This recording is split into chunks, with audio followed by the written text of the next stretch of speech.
Então, pessoal, retomando, eu vou falar sentado porque tô meio cansado, quinta-feira à noite, essa semana foi punk, então vamos retomar aqui. Gente, estamos agora falando sobre a tipicidade subjetiva do crime de homicídio, né? A gente sabe que para a gente preencher o tipo penal, para a gente poder imputar um crime a alguém, a gente precisa preencher toda a estrutura do tipo, né? Imputar significa atribuir, né? Além da subsunção fática que eu havia dito, que é o encaixe dos fatos àquela conduta prevista abstratamente pelo tipo, a gente também precisa do nexo causal, que conecta o resultado à conduta do agente, e também de uma imputação objetiva, que pode ser traduzida na clássica formulação do professor Klaus Roxin, numa criação ou incremento de um risco proibido, da realização desse risco dentro do resultado do tipo e desse resultado dentro do alcance do tipo, né? Essa é a imputação objetiva que o professor Roxin nos deu. E, além disso, a gente também precisa de uma imputação subjetiva, isto é, da demonstração de que o autor, de que o agente se moveu, se praticou a sua conduta de maneira consciente e voluntária, em regra, ou com a inobservância de um dever de cuidado, né? Quando o agente pratica sua conduta de maneira consciente e voluntária, temos, portanto, uma conduta dolosa.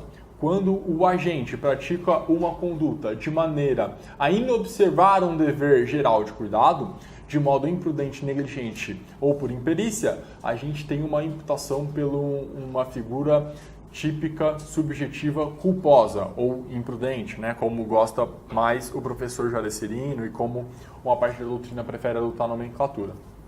Então, a tipicidade subjetiva pode ser dolosa ou culposa, especialmente no caso do homicídio. Em regra, os tipos penais da parte geral, da parte especial do Código, são tipos penais dolosos. Se o tipo não diz nada, Dani, a gente presume que esse é um tipo penal doloso, porque o dolo é a regra.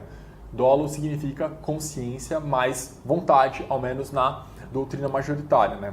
Existe uma pequena parcela da doutrina que defende o dolo sem vontade, como, por exemplo, o professor Luiz Greco, né? Mas, em regra, para a doutrina majoritária, dolo é consciência mais vontade. No crime de homicídio simples, o tipo subjetivo é o dolo, se a gente não está falando do homicídio culposo, que está lá previsto no artigo 121, parágrafo 3º, tá? A gente vai ver o homicídio culposo mais para frente aqui nos nossos encontros. Por enquanto, nos concentraremos no homicídio simples e no homicídio qualificado, tá? Esse dolo, pessoal, esse dolo de matar, pode aparecer na sua prova com a expressão em latim animus necandi ou animus ociendi, tá? Esse animus necandi é o dolo de matar, tá? O tipo subjetivo, portanto, é o dolo de matar, animus necandi ou ociendi, além de também ser possível sua forma culposa, como eu já disse. Então, pessoal, este é um crime de dano. A doutrina clássica também classifica o homicídio simples e qualificado e também o culposo como um crime de dano, dano que produz um resultado fenomenológico no mundo exterior. Esse é um crime que demonstra, que deixa um vestígio, né? É diferente de um crime de perigo, como, por exemplo, um crime de perigo concreto ou um crime de perigo abstrato, em que, muitas das vezes, a simples conduta já é o suficiente para imputação criminal, independentemente de um resultado material, independentemente de um dano propriamente dito e aferível empiricamente, tá bom? Então, o crime de homicídio exige uma efetiva lesão ao bem jurídico, no caso, a vida humana. A gente precisa que, para que o delito de homicídio se consuma uma eliminação da vida, tá bom? E esse dolo direto deve abarcar o resultado naturalístico exigido pelo tipo, tá? O dolo deve abarcar, em regra, todos os elementos do tipo, tá? E não apenas um ou outro. Se o dolo do agente não abarcou algum dos elementos do tipo, não será crime por ausência de imputação subjetiva, tá? A não ser, é claro, que aquele tipo preveja uma modalidade culposa para o seu cometimento. Em regra, pessoal, o crime de homicídio vai ser praticado, portanto, na forma do dolo direto ou dolo de primeiro grau, tá bom? Que significa a consciência e a vontade do agente de eliminar a vida de outra pessoa. E, portanto, esse agente escolhe os meios adequados para isso. O dolo dele envolve a escolha de um meio adequado para a eliminação da vida de alguém determinado. Isso é o que a gente chama de dolo direto ou dolo de primeiro grau, tá? Já o dolo indireto ou dolo de segundo grau, alguém lembra do que se trata, Thaís? Você se lembra do dolo de segundo grau? É o dolo que também engloba como possível e admissível os efeitos colaterais, né? O dolo de segundo grau abrange os efeitos colaterais desta conduta. O exemplo clássico é o agente que pretende matar o seu inimigo, sabe que seu inimigo não dirige veículo automotor, mas que apenas a sua esposa dirige para si. Então, o agente coloca uma bomba no motor do carro do seu inimigo com o objetivo de matá-lo. Mas ele sabe que além de matar o seu inimigo, ele também vai matar a sua esposa. Ou seja, esse agente tem dolo de primeiro grau com relação à vítima determinada que ele quer atingir, mas ele tem dolo de segundo grau com relação ao motorista que necessariamente vai estar no veículo, né?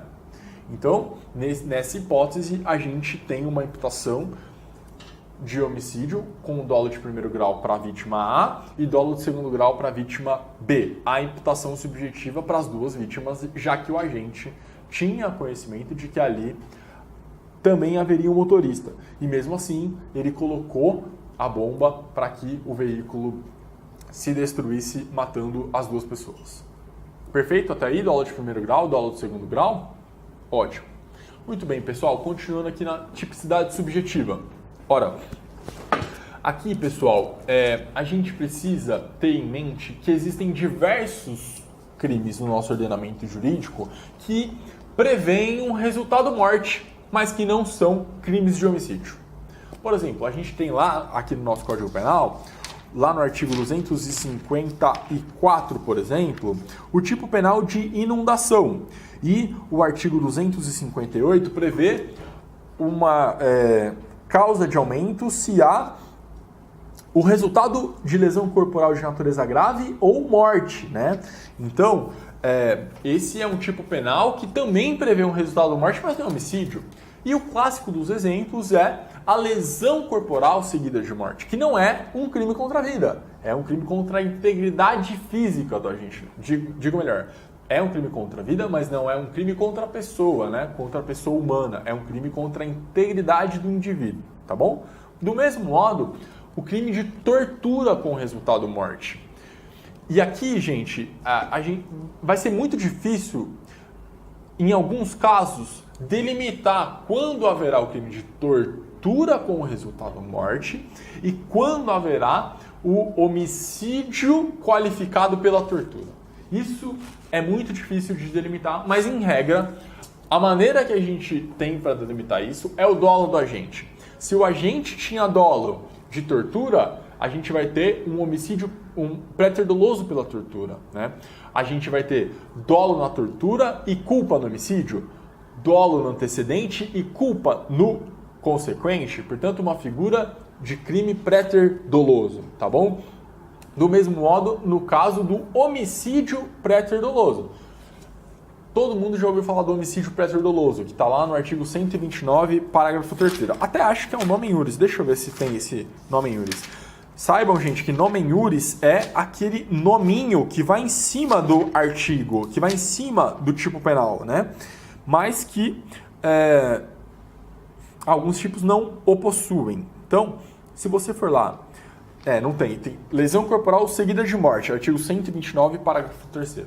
Algumas pessoas chamam esse tipo penal de homicídio pré-doloso, que é quando o agente ofende a integridade física da vítima, tem dolo de lesão corporal, mas que acaba alcançando um resultado morte. Alguém consegue lembrar de um exemplo clássico da doutrina? É o exemplo da briga de rua.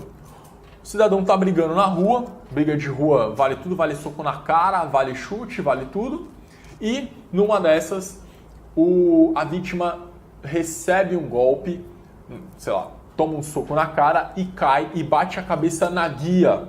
Não sei como você chama aí na sua cidade, você que está assistindo pela internet. Guia, meio-fio, calçada, não sei. A vítima bate a cabeça ali e vem a óbito por essa contusão sofrida com a queda e com a batida da cabeça na guia da calçada. Ela não morre porque tomou um soco, ela morre porque caiu e bateu a cabeça. Portanto, a gente tem um dolo do agente de lesão corporal, mas uma culpa, uma inobservância de um dever geral de cuidado, uma culpa no consequente, um dolo no precedente e uma culpa no consequente, um dolo de lesão corporal e uma culpa por um homicídio ocorrido. É o que boa parte das pessoas chamam de homicídio pré-doloso, tá bom? Lembrando que esse homicídio pré-doloso sequer é um crime contra a vida, tá?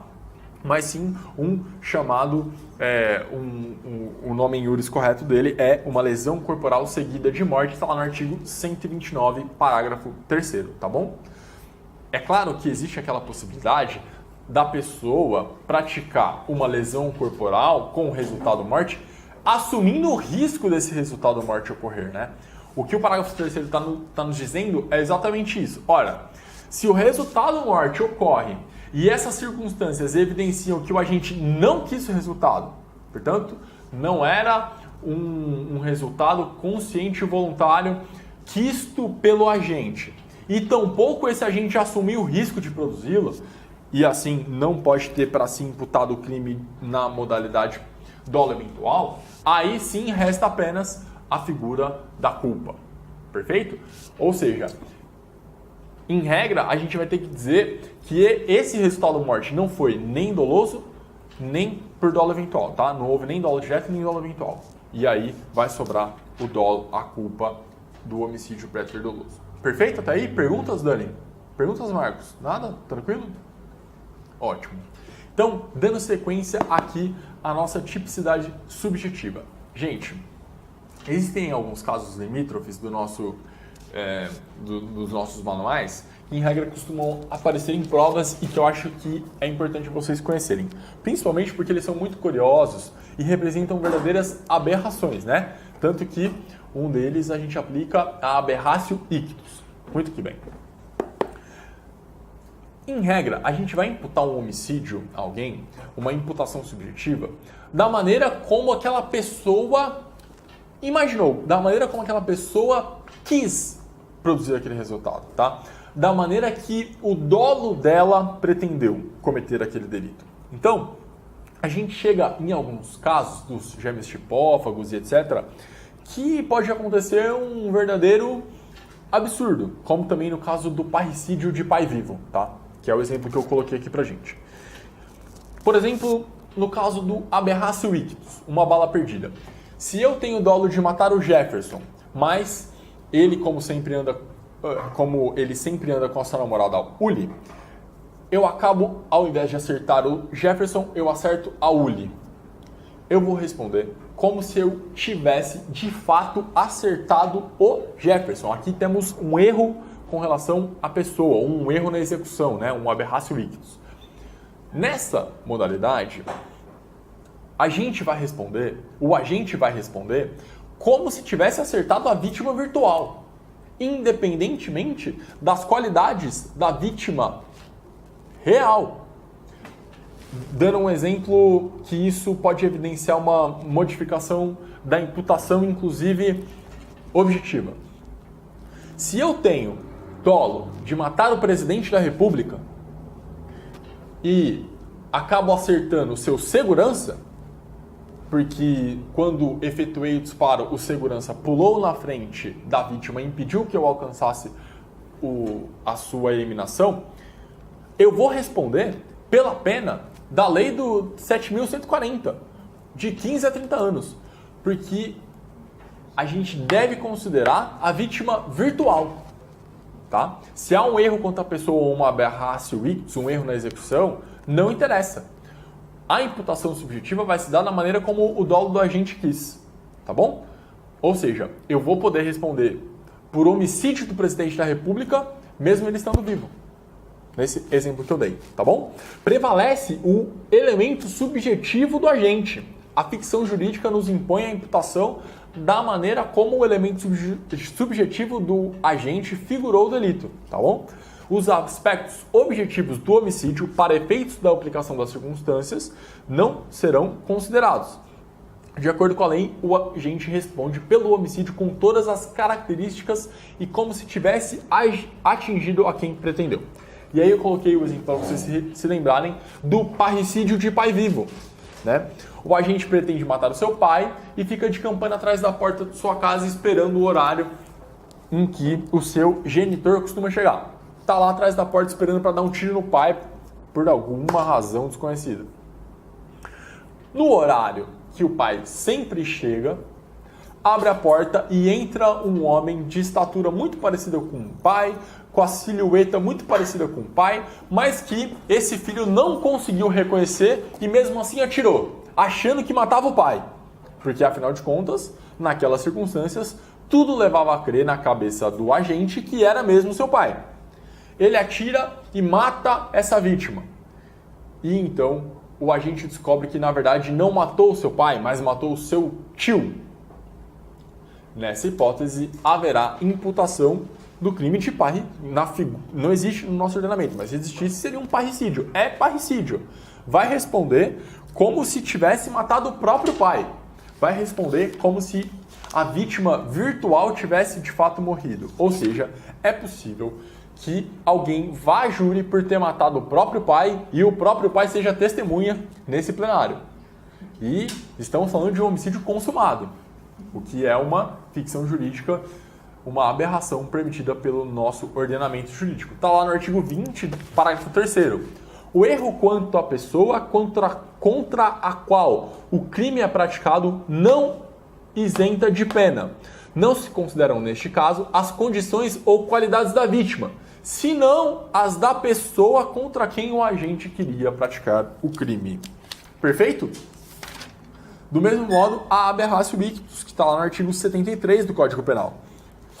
Quando, por acidente ou erro, no uso dos meios de execução, o agente, ao invés de atingir a pessoa que pretendia ofender ou atingir pessoa diversa, responde como se tivesse praticado o crime contra aquela que pretendeu, atendendo-se ao dispositivo do parágrafo 3º do artigo 20 também do Código Penal. No caso de ser também atingida a pessoa virtualmente pretendida pelo agente, aplica-se a regra do concurso formal de crimes. Isto é, quando esse agente atira contra sua vítima pretendida e, além dela, também acerta uma terceira pessoa, a gente não está mais diante de uma aberratio ictus ou um erro quanto à pessoa, mas sim de um concurso formal de crimes. Uma conduta, dois resultados. Um disparo de arma de fogo, duas pessoas mortas, dois crimes de homicídios. Vou responder aí pela minha vítima pretendida e também com relação àquela outra pessoa que eu matei. Perfeito? Dúvidas até aí? Perguntas? Ótimo. Então a gente já descobriu que é possível a imputação de parricídio com pai vivo, tá? Pessoal, do mesmo modo, no caso de aberratio causae, aqui as circunstâncias de caráter objetivos são afetadas. A gente não erra mais quanto à pessoa, mas algumas circunstâncias de caráter objetivo. E aqui não serão aplicadas, diferentemente de quando eu erro a vítima e acho que matei meu pai e vou responder como se tivesse matado meu pai, muito embora ele esteja vivo. Aqui, se eu acho que pratiquei um homicídio... Na verdade, se eu não sei que pratiquei um homicídio com uma circunstância objetiva que o qualifica, eu não posso responder por essa qualificadora que realmente existe, mas que virtualmente eu não a consegui vislumbrar. O meu dolo, a minha consciência e a minha vontade não abarcavam essa circunstância objetiva que, mesmo assim, se realizou na espécie. E aí, o exemplo é, o sujeito atira na pessoa e acha que ela está morta. A partir disso, ele vai e enterra essa pessoa. Mas, na verdade, a vítima ainda não estava morta e acabou morrendo por asfixia embaixo da terra. Vou responder por esse meio cruel de asfixia? Não vou, porque não houve dolo quanto a essa circunstância objetiva. Então, num aberratio causae, num aberratio quanto a circunstâncias de caráter objetivo, não posso responder pelas circunstâncias que de fato aconteceram, mas sim apenas por aquelas que eu imaginei, por aquelas que o dolo do agente representou como possíveis. Perfeito? Tudo bem até responder por homicídio simples, muito embora na prática tenha cometido um homicídio qualificado por asfixia. Tudo bem até aí, Jefferson? Tudo bem até aí, Thaís? Amanda? Ótimo. Então, vamos nessa. Pessoal, pode ainda ocorrer, é claro, uma situação de dolo alternativo. Quando, por exemplo, o dolo direto do agente é de lesão corporal, mas ele também produz um resultado morte, que foi devidamente representado como possível e o agente assumiu a possibilidade daquele resultado como possível e não, mesmo assim, manteve o curso causal da sua ação, tá bom? Nessa hipótese em que o agente representa o resultado como possível e mesmo assim mantém a sua conduta, a gente vai estar diante de um dolo eventual, tá? E por isso a gente não aplica uma lesão corporal seguida de morte, mas sim um homicídio doloso. O agente poderia prever aquele resultado, o previu, o representou e assumiu como possível o seu resultado, tá bom? Vai responder como homicídio doloso. O exemplo clássico é o da briga generalizada ou do estádio de futebol em que um torcedor joga uma cadeira contra um outro torcedor do time adversário com o objetivo de lesioná-lo. Mas quem joga uma cadeira contra alguém, Jefferson, no mínimo assume o risco de que essa pessoa também morra, certo? Então ele tem dolo de lesão e dolo eventual de morte. Se aconteceu o resultado lesivo, imputação subjetiva de lesão corporal. Se acontecer, e não tentativa de homicídio, evidentemente. Mas, se acontecer o resultado morte, ele poderá vir a ser imputado por dolo eventual com relação a essa conduta. Entendeu mais ou menos a diferença? É um pouco... Então, na verdade, aqui ele tem um dolo direto de lesão corporal. Mas, aquela conduta dele o permitiu vislumbrar um resultado morte. E mesmo assim ele assume esse resultado morte como possível. E joga a cadeira na vítima.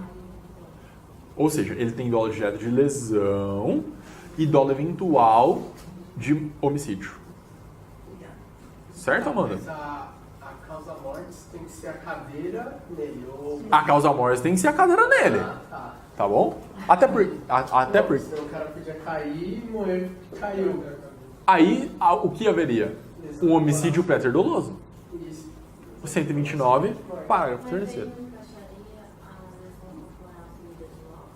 Não, porque quando você atira uma cadeira contra alguém, é possível visualizar como resultado a morte dessa pessoa, a depender de como essa...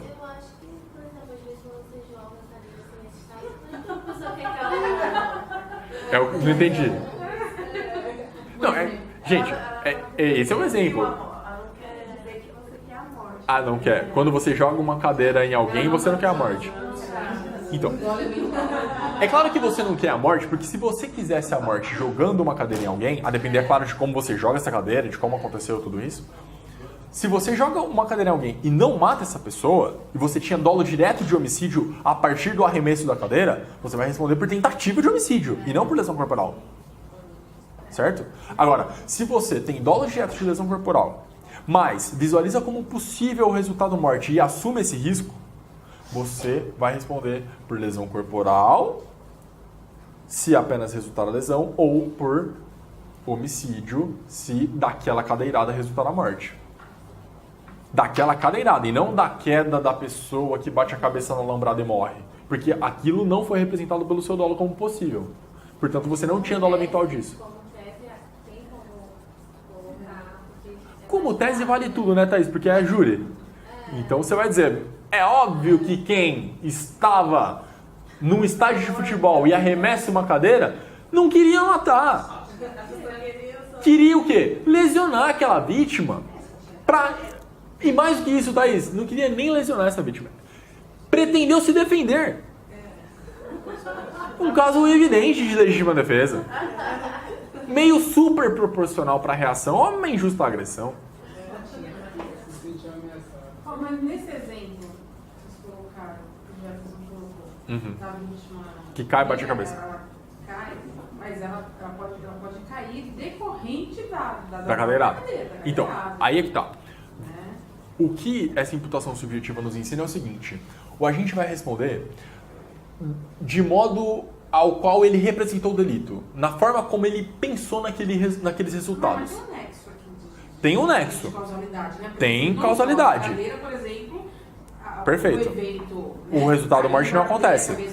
Perfeito. A imputação objetiva, sem dúvida alguma, houve um incremento de risco, houve a criação de um risco não permitido, porque afinal de contas ninguém pode sair por aí jogando cadeira nas pessoas. Esse risco que foi criado pela conduta do agente se realizou no resultado, de fato foi a cadeira, a partir do risco criado pela conduta do agente, que provocou a morte da vítima, portanto há o segundo elemento da imputação objetiva, mas será que há uma imputação objetiva? Será que esse agente vislumbrou a possibilidade de ocorrência dessa batida de cabeça? Se sim, houve dolo eventual no resultado de morte. Muito embora ele quisesse, no primeiro momento, ele tivesse dolo direto de lesão. Entendeu? Dolo de lesão, mas ele visualizou. Se ele visualizou, e isso ficar demonstrado, pronto. Se ele vislumbrou como possível resultado, ele visualizou como possível resultado e assumiu a sua produção, dolo eventual no resultado de morte. Mesmo que a cadeira não tenha sido diretamente. Então, aí é que tá. Em regra, quem dá uma cadeirada em alguém não espera que essa pessoa morra de bater a cabeça no chão. Mas sim morra da cadeirada. Mas a pessoa caiu e bateu a cabeça decorrente da cadeirada. Há um nexo causal, mas não há uma imputação subjetiva. Porque não estava compreendido na consciência e vontade do agente essa possibilidade. Entendeu? Eu não consigo. Por quê? Me fala, onde está o seu ponto? Não, porque a pessoa não ia cair se ele não tivesse batendo a cadeirada. Sim, a conduta do agente provocou o resultado, mas isso não significa que... Depende. Ele visualizou aquele resultado como possível?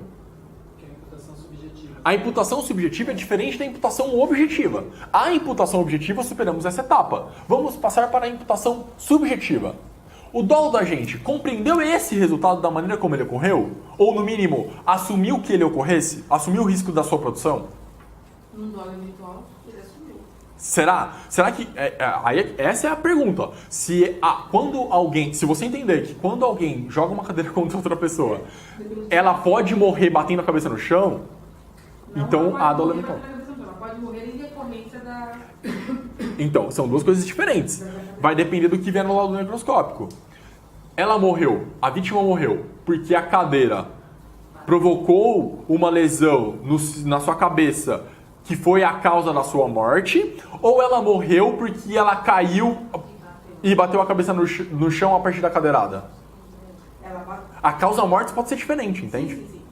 Mas se ela, mesmo ela caindo e tem morrido porque bateu a cabeça no chão, na escada, isso. na arquibancada, não foi decorrência direta, né, do material, cadeira. Perfeito. Porém, a queda dela decorreu da conduta do agente, sem dúvida alguma. Do agente, inclusive, do próprio objeto. Perfeito, perfeito. Dolo eventual. Então, depende. Eu acho que é defensável essa tese. Mas me parece que quando você joga uma cadeira em alguém, você espera que ela... Ou quando você dispara... Vamos imaginar que não é uma cadeira. Vamos imaginar que é uma arma de fogo. Você atirou na vítima. Você espera que ela morra como? Dos ferimentos provocados pela bala. Mas, se essa vítima cai e bate a cabeça no chão, esse resultado da morte pode ser imputado ao agente? Por dolo eventual? A intenção dele era matar, mas não dessa maneira, Mas entendeu? pelo tiro, não pela queda. Entende? Mas aí, nesse caso, vai invocar a causa-morte, vai ser o quê? A causa-morte vai ser que ele vai ter A cabeça. no chão. Isso. Mas a qualificadora de arma de fogo Então, vai ser usada? a gente nem sabe ainda... A gente ainda nem sabe ainda se pode imputar o homicídio, né? Aqui, a gente vai ter uma aula específica quanto a isso. Existem causas supervenientes que podem superar o nexo causal do agente provocador. Mas e se ele não teve essa intenção? Ele vai responder... Se ele não teve essa intenção, ele não poderia responder por isso. Ele poderia responder por aquilo que ele tentou fazer. Mas se a pessoa morreu só porque não foi a intenção dele, não importa? Então, exato, importa. A questão é essa. Se não é a intenção dele que ela morra daquela maneira, ele não pode ter para si atribuído o resultado da morte. Por exemplo, eu disparei uma arma de fogo contra alguém pensando que ela fosse morrer por aquele tiro. Mas aí, ela é socorrida e, no meio do caminho, essa vítima morre de acidente de ambulância. Eu posso responder por essa morte? Houve uma morte. Ela só estava na ambulância porque eu atirei. Então, esse resultado não estava dentro do alcance do tipo. Em regra, não haveria imputação objetiva. Essa é uma saída. Mas acho que depende muito da situação, por exemplo. Essa situação, por exemplo, da ambulância... Depende muito da situação. Parece claro que ele não vai responder... Perfeito. Pela conduta. Qualificado, consumado. Perfeito. Tentado. Perfeito. Agora, o fato da pessoa ele morreu, não na questão, né, do tiro, do disparo. Mas porque bateu a cabeça. Mas porque caiu em decorrência do tiro, aí já me parece mais plausível. Então, é isso. Se você entender... Depende do... Claro. Depende da situação. Se você entender que aquele resultado estava previsto pelo agente e estava dentro do alcance do tipo, como um resultado típico, vai imputar um homicídio doloso, consumado, entendeu? Se você entender que não, como, por exemplo, nesse caso da cadeirada, me parece que não, entendeu? Não haveria. Mas vamos dar sequência pra gente, senão a gente não vai terminar. Tudo bem? Tudo bem. Imagina. Então, muito bem, pessoal. Consumação. O homicídio será consumado com o resultado morte, portanto, quando se der o fim da vida humana por meio da morte encefálica. Vimos isso já no nosso primeiro bloco. Em regra, o fim da vida, pessoal, é atestado por um laudo necroscópico ou exame cadavérico, o que prova a materialidade do crime de homicídio. E como esse é um crime que deixa vestígio, na forma do artigo 158 do Código de Processo Penal, o exame de corpo de delito é indispensável, né? O que é que está dito lá no artigo 158 do nosso CPC? Vamos lá. Quando a infração deixar vestígio, será indispensável o exame do corpo de delito, direto ou indireto, não podendo supri-lo a confissão do acusado, né? E aqui vale sempre lembrar do caso dos irmãos Naves, que confessaram um homicídio e depois a vítima apareceu viva e eles foram condenados, né? Foram absolvidos 2 vezes pelo júri, mas naquela época não valia a soberania dos vereditos e o TJMG reformou a decisão do Conselho de Sentença para condená-los por homicídio de uma vítima viva, né? Então, a gente, sempre que o crime deixar vestígio, é indispensável, segundo o artigo 158, o exame de corpo de delito.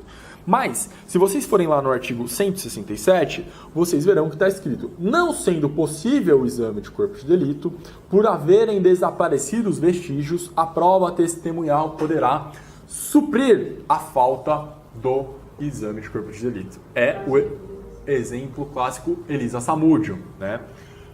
O caso da imputação de homicídio sem cadáver.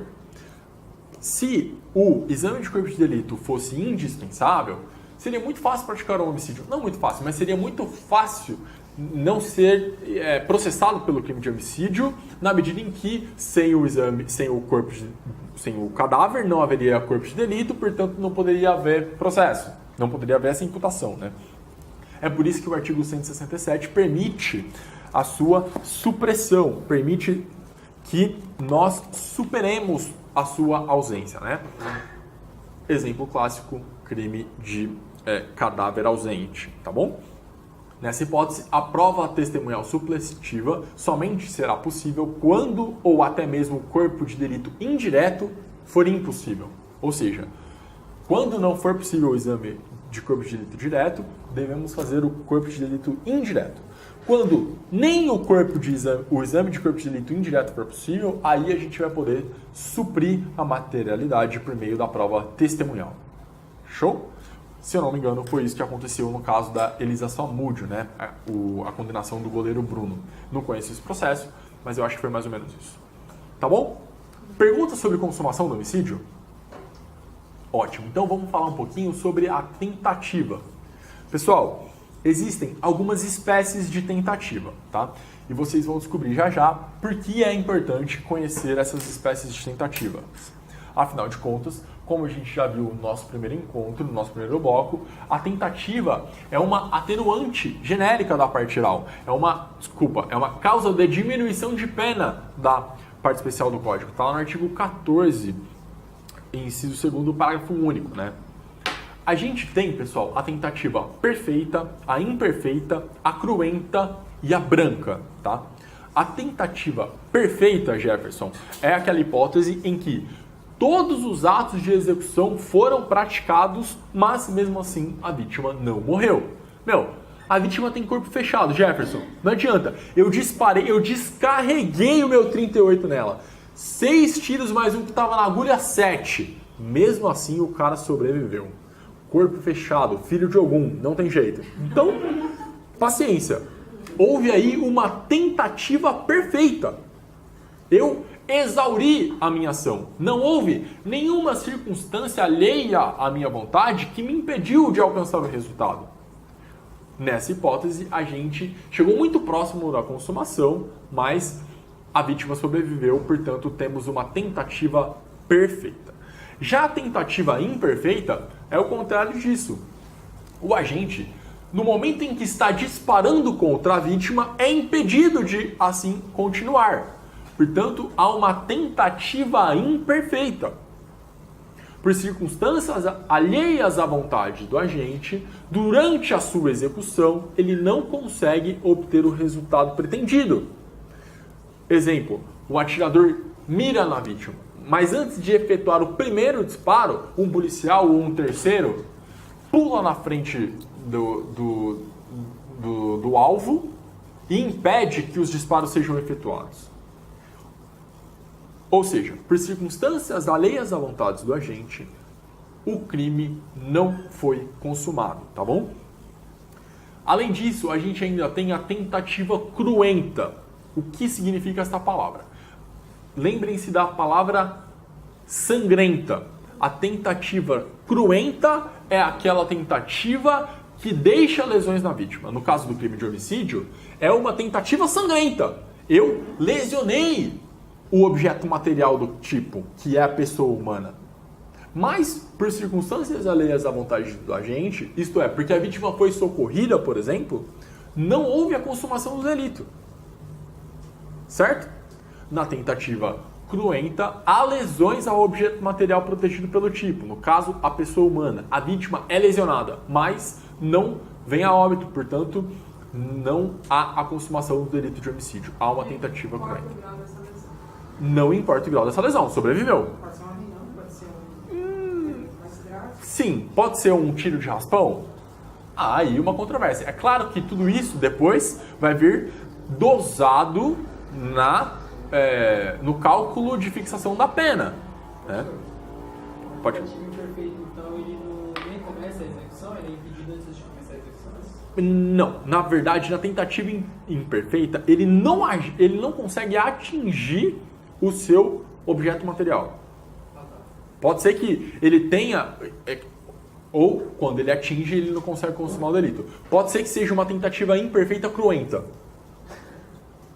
Certo? Uma tentativa imperfeita. Ele não conseguiu praticar... Ele tinha 7 disparos no seu revólver 38. Enquanto ele, no segundo disparo, ele é impedido. E a vítima foi socorrida. Ele atirou 2 vezes, acertou a vítima, mas ele foi impedido e a vítima socorrida, portanto não houve a consumação do delito. Temos uma tentativa imperfeita cruenta. Uma tentativa, mas também é possível uma tentativa imperfeita branca, em que o agente dispara 2 vezes contra a vítima e não acerta nenhum, não provocando nenhuma lesão na vítima, Porque ele é ruim de mira ou porque um terceiro afasta o seu braço, impede que ele acerte o alvo? Mas, Portanto, toda tentativa perfeita é cruenta. toda tentativa perfeita é... Olha, não necessariamente, Dani. Ele pode ter descarregado todos os seus tiros contra a vítima, fechou o olho, atirou, pá, pá, pá, pá, não acertou nenhum. Uma tentativa perfeita. Ele executou o crime da maneira como ele desejava, mas mesmo assim não atingiu o objeto material. Portanto, é possível uma tentativa perfeita e branca. É que a perfeita, na verdade, não tem uma intervenção de uma terceira Isso. pessoa. Não precisa necessariamente acertar. Exato. Uma tentativa perfeita é: eu fiz tudo o que eu queria. Fiz o que eu queria, não teve uma intervenção. Exatamente. Eu executei o crime do modo como eu planejei. Mesmo assim, eu não acertei o meu alvo, eu não lesionei a vítima. Bom, isso é uma tentativa perfeita branca. Pode ser considerado num cálculo da dosimetria. Certo? Professor, Pode falar. eu posso afirmar que em todas essas modalidades de tentativa, ela tem uma circunstância alheia, que acaba impedindo que o resultado se produza. Pode falar que sim. Muito embora, no caso da tentativa perfeita, a circunstância alheia é meio inerente ao agente, né? Ele é ruim de mira, ele errou todos os tiros, né? Por exemplo. Seria alheia. Não seria alheia, seria meio inerente a ele, mas alheia à vontade dele, de todo modo, porque a vontade dele era acertar. Certo? Porque, aliás, é o que diz o próprio caput do artigo 14, né? Disse o crime, caput não, né? Inciso 2º. Tentado quando iniciada a execução não se consuma por circunstâncias alheias à vontade do agente. Perfeito? Ótimo. Então, pessoal, entender se essa é uma tentativa perfeita, se é uma tentativa imperfeita, cruenta ou branca, vai servir para a gente pleitear um redimensionamento da pena lá na terceira fase do cálculo dosimétrico, né? O grau e a forma da tentativa nos orientam quanto à redução da forma do artigo 14, inciso 2º, parágrafo único. É evidente que uma tentativa branca deve comportar um grau maior de redução da pena do que uma tentativa cruenta. Vocês concordam com isso? Uma tentativa que sequer atingiu a vítima, ou uma tentativa de homicídio que a vítima não sofreu nenhum arranhão, merece uma maior redução de pena do que uma tentativa sanguinolenta, sanguinária, em que a vítima ficou na UTI internada e quase morreu. Certo? Sofreu diversas lesões. Perfeito, Dani? Portanto, do mesmo modo, uma tentativa imperfeita ou uma tentativa perfeita. Se o agente executa o crime exatamente da maneira como ele planejou, mas não conseguiu consumar por circunstâncias alheias à sua vontade, porque, por exemplo, a vítima veio a ser socorrida, ora, é óbvio que esse agente, que foi mais longe, deve ter uma pena mais grave do que aquele agente que, logo que tenha começado a execução, foi interrompido por circunstâncias alheias. Entendeu, Jefferson? Alguém que faz tudo o que queria e não consegue o seu resultado pretendido deve ser mais repreendido do que aquele que foi logo interrompido de início. Perfeito? Nos orienta essa classificação da tentativa. Ótimo, pessoal? Muito bem. Agora a gente vai passar para o nosso parágrafo 1º do artigo 121, o homicídio privilegiado, né? O chamado homicídio privilegiado, mas que na verdade é um homicídio com causa de diminuição de pena. Se vocês lerem lá o artigo 121, vocês vão ver que tem uma possibilidade de redução da pena de 1/6 a 1/3 no caso do privilégio. O que é esse privilégio? Ora, diz o Código Penal que se o agente comete o crime impelido por motivo 1. De relevante valor social ou 2. Relevante valor moral ou ainda sob o domínio de violenta emoção, portanto, uma dessas 3 alternativas, e logo após injusta provocação da vítima, o juiz poderá reduzir a pena de 1/6 a 1/3, tá bom? É o chamado homicídio compassivo. É um homicídio privilegiado em que o legislador previu uma causa de diminuição de pena. Gente, todo homicídio, em regra, possui um motivo. E é por isso que eu gosto do tribunal do júri, porque o que a gente leva para o plenário, quase sempre, não é... Claro que existe a tese da negativa de autoria, né? Se não é uma tese de negativa de autoria, o que você está discutindo no plenário do júri é o motivo. Por que a pessoa agiu daquela maneira? Você, naquela circunstância, não faria a mesma coisa? Se sim, será que isso não é uma causa de diminuição de pena como um privilégio? Ou até mesmo uma causa de justificação da conduta, uma excludente de antijuridicidade como a legítima? A legítima nada mais é do que um motivo que justifica a conduta. É um motivo. O estado de necessidade nada mais é do que um motivo que justifica a conduta. O privilégio é um motivo que, muito embora não justifique a conduta, porque senão seria uma causa de excludente de antijuridicidade, é um motivo que o legislador entendeu ser suficiente para reduzir a pena. Do mesmo modo, os motivos que qualificam o homicídio como motivo torpe, um motivo fútil, quase sempre no tribunal do júri, a gente está discutindo os motivos do crime. Um homicídio passional, um homicídio compassivo, não é isso? E os motivos são muito vastos e variados, né? Mas a gente precisa ter uma compreensão daquilo que o legislador ordinário nos trouxe lá no parágrafo 1º. O que é que a gente pode entender por relevante valor social? O que é que a gente pode entender, Uli, por relevante valor moral? E o que é que a gente pode entender por violenta emoção? Tá? Vamos ver. Vamos a cada um deles para tentar destrinchar esse parágrafo 1º. Muito bom.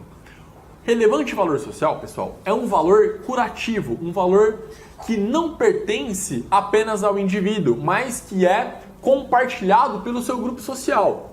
É um valor moral, mas não é um valor moral individual, é um valor moral compartilhado por aquela sociedade. Percebem? É um valor socialmente aceito, mas que mesmo assim não é suficientemente aceito para justificar o homicídio, como a legítima. O que justifica a legítima defesa, afinal de contas? O instinto de sobrevivência. Todo mundo compartilha desse valor. Todo mundo aceita que para preservar a própria vida, você reaja proporcionalmente para afastar a injusta agressão, mesmo que isso resulte em morte. É um valor compartilhado pela sociedade que, de tão forte que é, justifica uma conduta típica. Mas existem outros valores sociais compartilhados pela sociedade que não são tão fortes quanto a legítima, mas que permitem uma redução de pena. Por exemplo, aquele que mata num rapto de indignação cívica e mata um traidor da pátria. Alguém que tem provocado o fim da segurança nacional, tenha exposto a perigo à segurança nacional, vendendo informação para governo estrangeiro. Aqui que vocês estão rindo, não estou entendendo. O homicídio contra o presidente... Veja você, meu caro. É o contrário. Se você, o cara que mata o presidente, em regra, em condições normais de pressão e temperatura, é o traidor da pátria. Tá bom? É claro que a gente não está vivendo condições normais de pressão e temperatura. Mas o fato é esse. Quem mata o presidente da República, 10 de 10 penalistas vão dizer que esse cara é o traidor da pátria.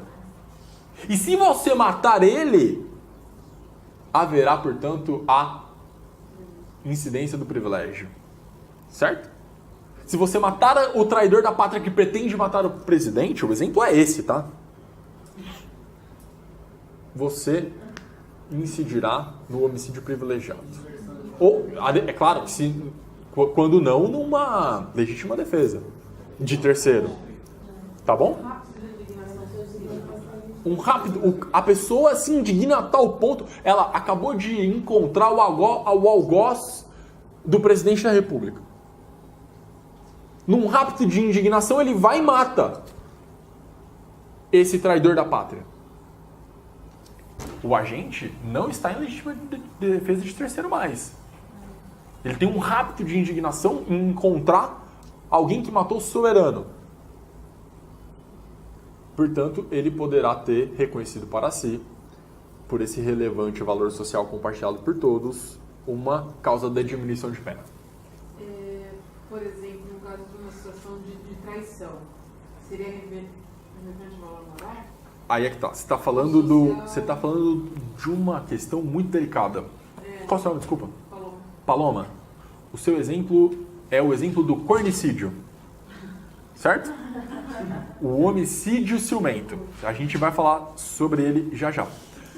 O cornicídio pode ser uma violenta emoção ou pode ser um relevante valor moral. Tá bom? Porque nem todo mundo acha que o ciúme é suficiente para matar alguém. Já achou no passado, talvez. Por exemplo, quando...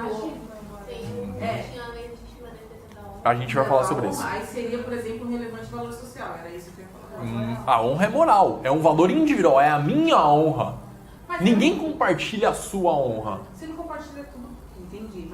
Mas era consenso isso dentro da sociedade. Mais ou menos. Em regra... Mas na época eu não poderia, então, classificar como... Valor social? Valor social, muito embora seja moral, valor me parece. pessoal, mas era algo compartilhado. A honra era um valor compartilhado. A honra masculina sempre vai um valor compartilhado nesse sentido. Mas me parece muito mais um valor individual daquele homem. E as mulheres não compartilhavam, por exemplo, desse valor? A gente vai falar sobre isso, é o próximo slide. Fiquem tranquilos. Mas a gente vai falar muito sobre isso. Ótimo, então, entendemos o valor social. O relevante valor moral, por outro lado, é um valor, Dani, individual. Já não é compartilhado por todos. É um valor que aquela pessoa tem para si. Tá? A melhor hipótese, lembrada pela doutrina, é a eutanásia. A pessoa quer ver o fim do sofrimento do seu ente querido em estágio terminal. É um valor individual para ela, não aguenta mais aquele sofrimento. Claro que você se compadece de alguém que está nessa situação. Mas esse sofrimento é individual do ente querido que pede para desligar os aparelhos. É um valor moral individual daquele agente que pratica a eutanásia do seu ente querido. Correto? Compreenderam? O agente sabia que a vítima estava num estágio terminal, não queria mais ver ela sofrendo, porque também sofria, e queria ver aliviado um sentimento de sofrimento seu e, portanto, pratica a eutanásia. Esse é o exemplo do próprio código da parte especial, da exposição de motivos da parte especial de 1940, está lá o homicídio eutanásico. A eutanásia é o exemplo do intérprete autêntico que vocês vão ver no próximo slide de relevante valor moral. Tá bom? Tudo bem, você está atendendo um pedido dela. A gente vai falar já sobre ortotanásia e distanásia, mas será que incide, como o Marcos, né, falou sobre o consentimento do ofendido? É um debate gigantesco, mas em regra, a doutrina e a jurisprudência entende que a eutanásia é homicídio privilegiado. Tá bom? Violenta emoção, pessoal. A terceira hipótese da incidência dessa causa de diminuição é a violenta emoção. E não é qualquer emoção, como vocês puderam ver, mas sim uma emoção que se destaca. É algo além do natural. É uma violenta emoção que deve vir acompanhada de um elemento temporal. Eu não posso ir para casa, ficar curtindo aquele ódio para depois reagir emocionalmente. Não. Tem que ser imediatamente. Tem que ser logo em seguida a injusta provocação, tá? É aquilo que perdeu a cabeça, o cara ficou maluco. Vocês conseguem imaginar um caso de violenta emoção? Um exemplo clássico, imaginem vocês que o pai chega em casa e descobre que a filha foi estuprada pelo vizinho e ele sai dali imediatamente furioso, vai até a casa do vizinho e mata ele. Percebem? É um caso de... pode ser entendido como um caso de violenta emoção. Mas o caso, por exemplo, o caso, uma filha que vem sendo estuprada, por exemplo, pelo pai há anos, e aí ela meio que arquiteta o assassinato dele. Tá, o que você acha? Que é um homicídio privilegiado? Sim. Violenta emoção não me parece.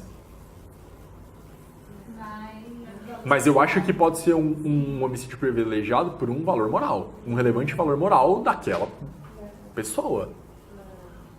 Certo? Concorda comigo? Não me parece... qualquer tipo de vingança não vai ingressar no âmbito da violenta emoção. Se é vingança, não pode ser violenta emoção. A vingança e a violenta emoção não se harmonizam. Aliás, é justamente o contrário que a violenta emoção quer afastar. A gente não pode admitir a vingança. E nesse caso específico não é uma vingança, é uma violenta emoção. Se é vingança, pode vir até inclusive ser uma qualificadora. A gente vai falar sobre isso, a vingança como qualificadora. Tá bom? Perfeito? Ótimo. Pessoal, coloquei aqui pra gente um trecho do Hungria que fala sobre a violenta emoção. E Hungria, eu adoro a forma como ele escreve, porque é quase poético. Gente, vocês têm que ler o Código Penal comentado do Nelson Hungria. Muito embora do século passado, nada superou até hoje em profundidade e erudição esse comentário ao Código Penal de 1940. Hungria diz lá o seguinte, abre aspas, entendemos que a emoção, quando atinge o seu auge, reduz quase totalmente a visa electiva em face dos motivos e a possibilidade do self-control. Já alguém comparou o homem sob influxo da emoção violenta a um carro tirado por bons cavalos, mas tendo a boleia um cocheiro bêbado. O Hungria é quase um poeta, gente. Na crise aguda da emoção, os motivos inibitórios tornam-se inócuos freios sem rédea e são deixados a si mesmo sem os motores de pura execução. Dá-se a desintegração da personalidade psíquica, dissocia-se o jogo das funções cerebrais. É isso que é violenta emoção. É um trem destrambelhado. É alguém que não está sob o próprio controle. É alguém que não está sabendo o que faz, que está agindo motoramente de maneira emocional. Entenderam o que é violenta emoção? É isso que diz Nelson Hungria, que até hoje insuperável. Muito bem. Já o elemento logo após, pessoal, deve ser imediatamente. Logo após não tem muita dúvida, né? Não se admite um intervalo. A mora da reação exclui o privilégio. O legislador não agasalha a vingança. Ao contrário, pode inclusive ser um elemento de qualificação do homicídio e exasperação da pena, tá bom? Já a injusta provocação, mais uma vez Hungria, abre aspas, a injustiça da provocação deve ser apreciada objetivamente. Não depende de um processo penal para dizer que aquela pessoa estava errada, tá bom? É objetivamente, ali, segundo a opinião de quem reage, mas também segundo uma opinião geral, sem se perder de vista, é claro, entretanto, a qualidade ou condição daquelas pessoas envolvidas na disputa, né? O seu nível de educação, as suas visões de mundo e seus melindres, como diz o Nelson Hungria. E, evidentemente, o provocante deve ser uma pessoa consciente, pois, como diz Nelson Hungria, com crianças e loucos, ouvidos moucos. É ou não é poético? No caso, então, do cornicídio, da mulher Cornicídio. traindo ele, sem intenção de que ele saiba disso. E aí, eventualmente... Não, ninguém tem intenção, né? Marcos, que mundo você vive, meu irmão? Que mundo? Se ela quer que ele sabe, ela... Então, mas às vezes é poliamor. Provocação acontece, já viu? Por exemplo, provocação, você vai ver então... Entendi. Dona Flor e seus dois maridos. Mas enfim, vamos supor que ela não queira realmente que ele saiba, só que de repente ele chegou em casa lá e pegou. Ela não tinha intenção de causar nele essa violenta emoção, aí não vai existir? Não, vai existir Provocação, total. na verdade. Não, Perdão. pois é, correto. Essa injusta provocação no cornicídio não vai existir. A injusta provocação está muito mais atrelada a uma disputa verbal, alguém que ofende a honra de alguém, sai uma briga e aí alguém reage e mata um dos contentores. Mas, por exemplo, não tem como você desprezar a questão do emocional? Não tem. A gente vai falar. Eu tô vendo que vocês estão muito interessados pelo cornicídio, né, pessoal? Eu tô querendo entender. Tem que ser falado com bastante cuidado. Vamos falar com cuidado. Tem que ser falado com bastante cuidado, porque senão você acaba legitimando uma violência. Exatamente. Se a pessoa traiu a outra, ela merece morrer. Exatamente. E meio que sempre foi assim. Então, tipo, tem que ter muito cuidado. Perfeito. E se acontecer em casos bem específicos, onde a pessoa espalhe para toda a população, algo bem bizarro mesmo. Porque senão você legitima qualquer traição, você vai matar a pessoa. Não, eu imaginei uma traição assim imediata, de você pegar a cena no ar. Não. Mas e aí? Você Tem um caso muito famoso. Aconteceu. Eu vou contar pra vocês já. Teve um rapaz que, numa ocasião, ele pegou assim um flagra. É um clássico isso, gente. Isso acontece há milhares de anos. A namorada com o cunhado. E ele tacou fogo nela. Aí, super natural. Acontece isso, ó. Gente, o julgamento do Dock Street foi exatamente isso. bonita. Nossa, eu vi. O julgamento do caso. Na verdade, parece que ela nem tava de fato traindo ele, né? Ela tinha ficado bêbada. E ele se Não, o aproveitou. cunhado tinha Abusando dela. Gente, acontece isso há milênios. Desde quando a história do homem está registrada, a gente tem isso daí. Mas vamos dar sequência que a gente já vai chegar na legítima defesa da honra, tá bom? Gente, então, se a vítima causar a agressão, aí já não é isso, né? Se a vítima provocou, quer dizer, não só provocou, como agrediu o agente, nós estaremos diante de uma legítima defesa, certo? Então, se houve uma agressão e em seguida uma retorção imediata, estaremos diante de uma legítima defesa e não de uma injusta provocação. Saltamos do homicídio privilegiado, do motivo que privilegia o homicídio para uma legítima defesa, para um motivo que afasta, que justifica a conduta típica do agente, tá bom? Respondendo só pra vocês. Exato. O privilégio não justifica a prática do homicídio, gente. É isso que eu quero deixar aqui muito bem claro para vocês. Ainda que a gente venha debater se foi uma legítima defesa da honra, se isso é um valor moral ou não, não justifica o crime. Quando muito pode ser uma causa de diminuição da pena. Já vamos falar mais detidamente sobre isso, ou a gente pode deixar para aula que vem, mas vamos lá. Na verdade, o privilégio é e sempre foi uma causa de diminuição de pena, tá? Então, é um direito do acusado, do réu, na sua fase dosimétrica, ter descontado a fração prevista na lei e o juiz deve fundamentar o motivo pelo qual diminuiu X, Y ou Z, tá bom? É isso. Gente, olha aqui, olha esse trecho do Hungria sobre o homicídio privilegiado.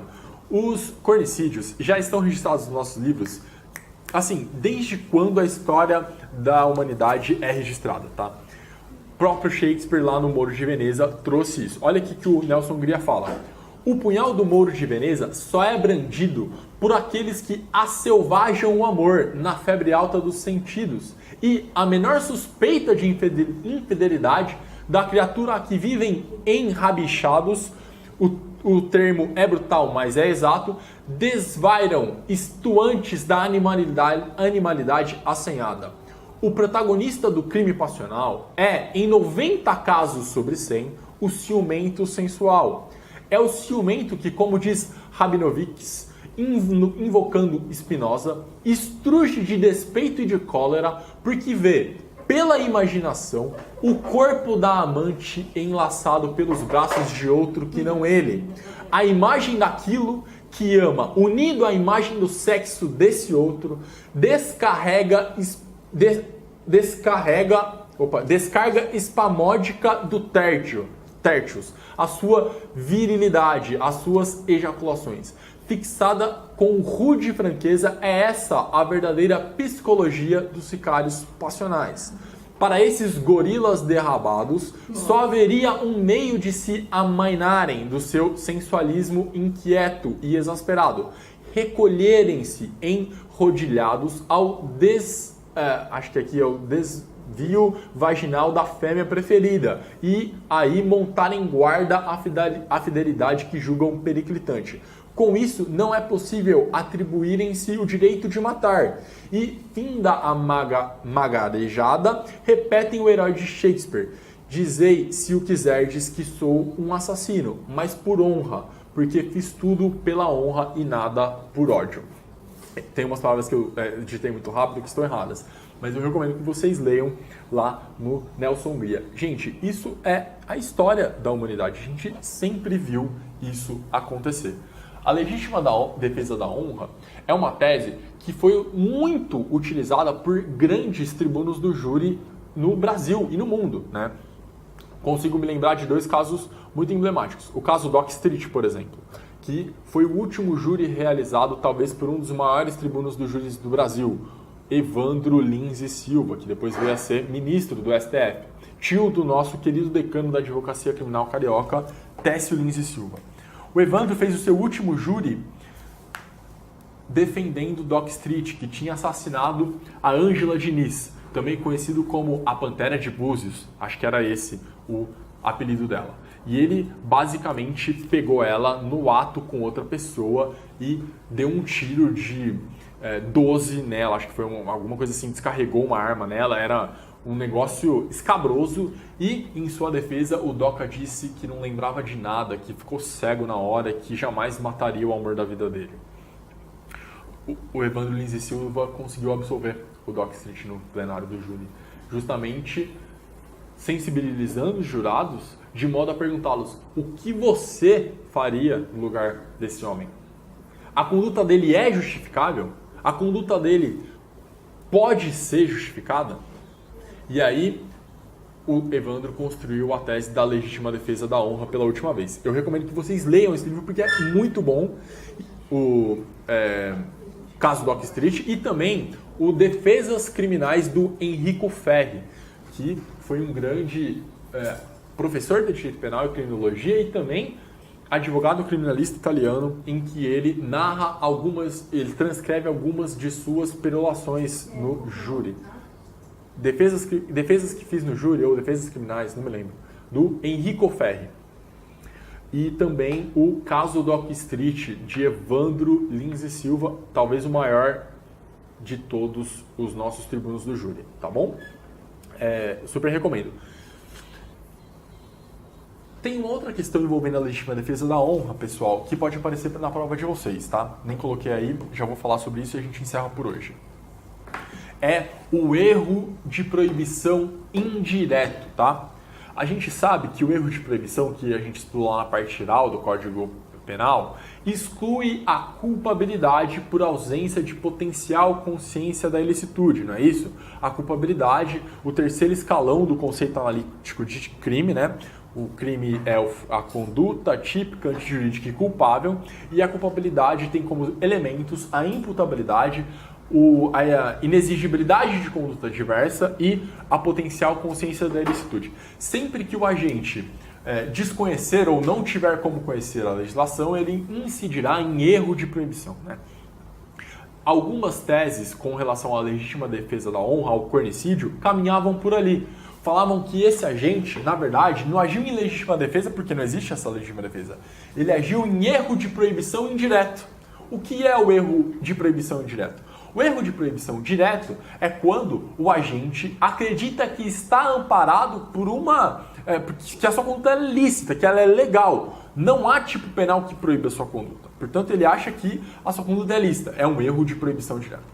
Quando esse agente acha que, na verdade, existe uma causa que ampare a sua conduta, uma causa de justificação, um tipo penal permissivo, ele age em erro de proibição indireto. Portanto, muito embora não exista no ordenamento jurídico, lá no artigo 25 do Código Penal, a legítima defesa da honra, haveria para esses autores um erro de proibição indireto, porque esse agente imaginava que a sua conduta fosse abarcada pelo ordenamento jurídico como um tipo permissivo, né? E não é. Portanto, haveria assim o erro de proibição indireto no caso da legítima defesa da honra. Caiu um erro de proibição, né?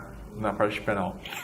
Gente, muito complexo esse assunto da legítima defesa da honra. Mas tem uma questão que diz diretamente com a defensoria, que é essa que eu coloquei aí para vocês. É possível sustentar a tese da legítima defesa da honra em pleno século XXI?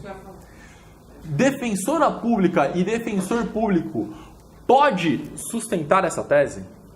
O defensor e a defensora sabe que é um jurado conservador, um conselho de sentença conservador, que naquele mês aqueles jurados já absolveram outros réus acusados de legítima defesa da honra naquele tribunal do júri naquele mês.